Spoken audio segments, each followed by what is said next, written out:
Hi there. In this video I'm going to show you how to get rid of this pesky error, no layers were detected, when, well, nothing else worked.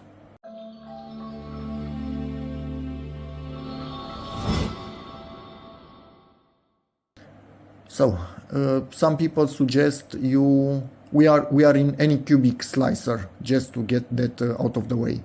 This is what I'm using. Some people suggest you scale the model up and down.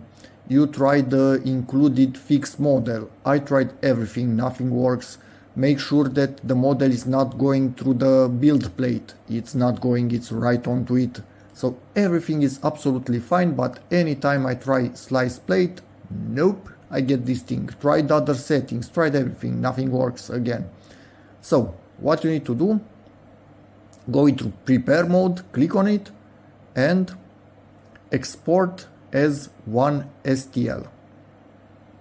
Save it into a folder, then create a new project. Yes, you can save the one that you are working on, but anyway, it's not good, but yeah, if you want you can save it, but I will not save it. And in here, you go here and search for your STL. Here it is. As you could see, we have done nothing to it. Slice plate. Yep, it's absolutely working. So something was basically wrong with the project itself, not with the model. Somehow the project itself got corrupted. And now you can change your settings, do whatever, and print your model.